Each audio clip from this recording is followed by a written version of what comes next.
एक बार Bill Gates ने एक भिखारी से पूछा, तुम्हारे पास इतना अच्छा शरीर है, सब कुछ है, दो हाथ पैर सब कुछ है, फिर भी तुम भीख क्यों मांग रहे हो? भिखारी बोला, सर मुझे कुछ धंधा नहीं आता, मुझे कोई काम नहीं आता, अगर आप मुझे कोई नौकरी दे दो तो मैं भीख मांगना छोड़ दूंगा।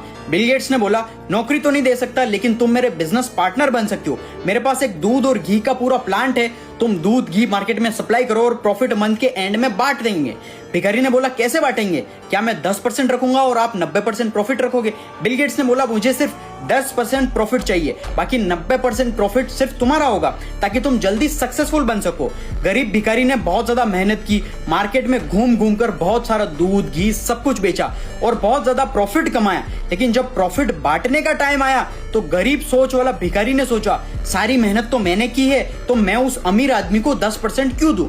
अगले दिन बिल गेट्स आए और प्रॉफिट का हिस्सा मांगा तो भिखारी ने बोला, बहाना करते हुए बोलता, सर मुझे तो बहुत ज्यादा नुकसान हुआ है, मुझे जितना प्रॉफिट हुआ उतना तो मेरे ऊपर लोन चुकाना है, मुझे सबको उधार देना है, तो मुझे इसके हिसाब से तो मुझे कोई भी प्रॉफिट ही नहीं हुआ है, तो आपको मैं हिस्सा बिल्कुल नहीं दे सकता। बिल गेट्स ने कुछ भी नहीं बोला और वहां से चले गए। वो गरीब बुद्धि वाला भिखारी बहुत खुश हुआ, सोचा सारा प्रॉफिट मेरा हो गया, सारे प्रॉफिट मेरी जेब में आ गया। अब भिखारी उन पैसों से रोज मौज मस्ती मजे मारने लगा और सारा पैसा उड़ाता चला गया। ऐसे करते करते उसके पास सारा पैसा खत्म हो गया।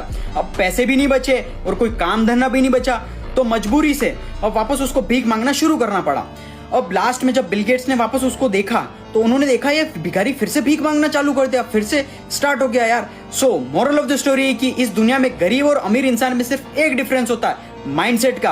अमीर इंसान सोचता है कि मुझे भी प्रॉफिट हो जाए और मेरे साथ वालों को भी प्रॉफिट हो जाए, लेकिन एक गरीब माइंडसेट वाला हमेशा ये सोचता है कि मैं खुद का फायदा कैसे करूं, खुद की जेब कैसे भरूं, मतलब सेल्फिश हो जाता है बहुत ज्यादा। इसीलिए आज भारत में सबसे ज्यादा गरीबी और अनएम्प्लॉयमेंट है। और तुम सोच रहे होंगे गरीबों में पैसे बांटना अच्छी बात है और उससे सब लोग अमीर हो जाएंगे, ये सबसे बड़ी बेवकूफी है। गरीब लोग वापस से फालतू चीजों पर खर्चा करके खुद वापस गरीब बन जाएंगे। अगर तुम्हें भी गरीब नहीं रहना है तो read the caption carefully and learn skills और वीडियो रीपोस्ट जरूर करना, ताकि सबको कुछ सीखने को मिले और लाइफ में सक्सेसफुल बन सके। और मुझे फॉलो जरूर कर लेना।